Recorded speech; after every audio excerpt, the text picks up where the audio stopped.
Why do you come to church? You could be doing lots of other things right now, but you're here.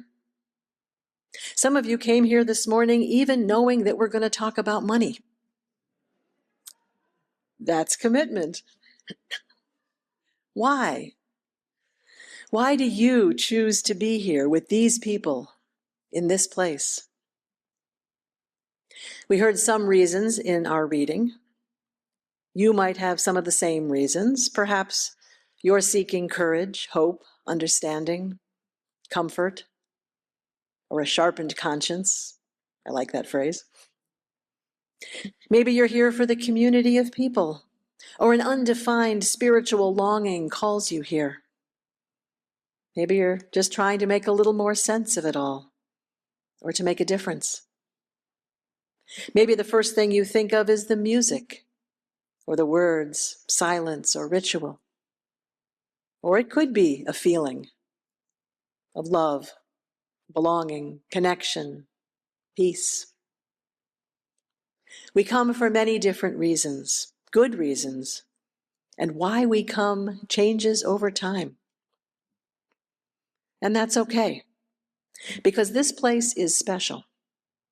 It's one of the few places where we might find all of those things, where we can be, do, connect, serve, rest, learn, be challenged, heal, and change. However you articulate why you're here, and whatever it is you need today, this church is here to help us thrive and equip ourselves to do the hard work of being human, and to soften us so we might be changed along the way. What happens here, in the words of our chalice lighting, is healing spirits and changing hearts. This purpose is much bigger than I understood when I first came to Unitarian Universalism. For me back then, it was all about my kids, their education, their community. I was just fine, thank you very much. In time, I found my church to be a place where I could try new things, mess up and still be loved, where I could be challenged and comforted, and serve others in meaningful ways. I could be inspired to be more like my best self over and over as often as needed, and I need it often. I found healing, and it changed me. And that is what we're here for. There's a true story we often tell from the First Unitarian Church of Chicago. Some might remember that I shared it in one of my first sermons here, about 1.5 years ago. But I think it's worth revisiting. This version comes from Jessica York. It was back in 1948, when only white people were allowed to join that church. Many of its members came to believe that living their values required them to desegregate, but not all. And when the board met to discuss that proposal, there were objections, on the grounds that would make desegregation into a creed, forcing everyone to support this particular approach to combating racism. The board debated long into the night, and finally, James Luther Adams, the famous liberal theologian and social ethicist who was on that board, asked the all-important question. To the person who was making the strongest objection, he said, "What do you say is the purpose of this church?"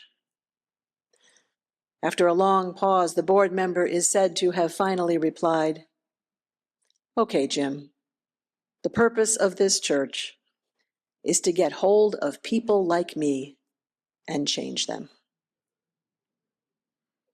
The First Unitarian Church of Chicago desegregated.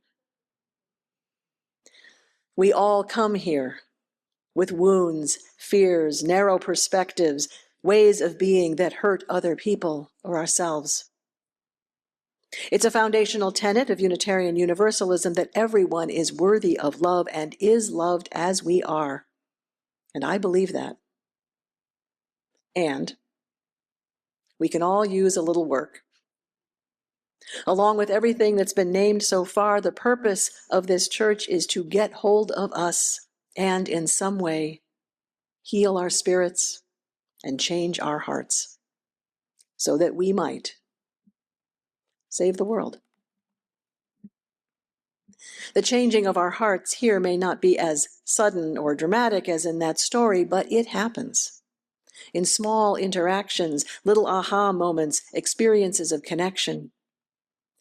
Just in the time I've been here, I have seen changes in responses to disappointment and conflict, sensitivity to forms of oppression, and attention to the impact of our actions. I've seen individuals nourished by being here, becoming more who they are. We're all works in progress and always will be, but this place is healing spirits and changing hearts. And that makes Albany UU special and very significant. There are other ways to serve, rest, connect, and learn. But here we strive to blend all that into healing and changing. And boy, is that needed. The big problems we face in the world today will only be resolved with a whole lot of healing and changing. And you're doing it right here, one human being at a time. Amid all the things, Albany UU is doing what it is here to do and is learning how to do it better. And while there are no guarantees, and there never have been, there are good reasons to be hopeful about supporting this congregation now. I'm going to share 3. First one, this congregation has weathered some challenges and has emerged stronger. The pandemic years were rough. They were hard on everyone, and churches took a hit. Those years were particularly challenging for families with children, many of whom drifted away from churches altogether. Some churches lost their entire religious education program. That didn't happen here. The cohort of kids who were tweens in 2020 did shrink, but the program, as Allison said, is growing. The number of adults with young children is growing. This clear sign of congregational health bodes well for a long future of healing spirits and changing hearts. In addition to the pandemic, there have been the challenges that come when a longtime minister leaves. Ministers always come and go, and congregations survive the loss of even the most beloved ministers.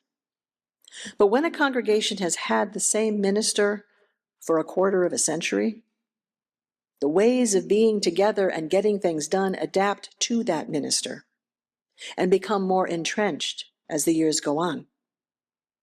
It takes time and intention to crack open the system and prepare to welcome a new minister. You've been at it for almost 3 years. In that time, you have loosened your grip on ways of being that no longer serve you and have opened and changed. You are ready to start your search for a new settled minister and to embrace the change that will bring. And that is good news indeed. You're also finding new ways to do the work of change. From the inclusivity team to the democracy crisis response group to the past and ongoing work to improve governance and resolve conflicts. And while doing change, you are tending your resources, as Maria mentioned, so that you can continue to do the things you're committed to, like supporting those children and families, sharing good music, becoming more inclusive, advocating for causes dear to you, and serving your neighbor. Weathering challenges, healing spirits, and changing hearts within and beyond these walls. All of that was my first reason. Moving on to the second reason. The second reason. This church is not like other institutions. My colleague, Kimberly Debus, wrote a blog in which she cited a piece by Aaron Wathen, who objects to using the word volunteer in a church. Wathen says to volunteer means you are an outside resource, stepping in to help an organization in need. Volunteering is what we do when we pick up trash at the park or help sort food at the local pantry. She goes on, volunteering is what I do at my kids' school on Fridays. In other words, it's what you do at a place that is important to you, but not at a place that belongs to you. You cannot volunteer at your own church, she says, in the same way you cannot babysit your own kid. If you're new here, no one expects you to be there right now. It takes time to build that level of connection and commitment, but there is a significant group of folks here who get this. Maybe not in so many words, but in their actions. You know who you are. What if more of us internalized this understanding? And what if we extend this idea to money? We might say that we donate to organizations that are important to us, but not to organizations that are ours. We don't donate to our families. Belonging to a church means caring for it and paying for it, not because of what we get, not even because it's important, but because we are it, and it is us. And because it is us, even in uncertain times, gifts to Albany UU are gifts to ourselves and to people we care about. They're more like acts of kindness than donations to a cause. In this congregation that is not like other institutions, that reframing invites us out of the transactional and into the relational. It asks us to appreciate past acts of kindness that we receive now, and to pass that kindness along. I can't predict the future, but I am confident that people, possibly including future you, will need a thriving Albany UU to heal their spirits and change their hearts for a very long time to come. Which brings me to the third reason why this might be a time to be hopeful in supporting Albany UU. At this moment, you're not just trying to continue along a well-worn path. Beginning the process that will lead to calling a new minister is a moment of great possibility. And what is possible will be determined in part by the resources given now. It's in your hands. And from what I have seen, your hands can be trusted to hold that future with care, courage, and generosity. This church that belongs to you, that is you, is special. I really mean that. Your next minister will be fortunate to find their way here, to this congregation that overcomes challenges and keeps on striving to do what it's here to do. Healing spirits and changing hearts and saving the world. Whatever brought you here today, whatever you need in the future, may we make it so.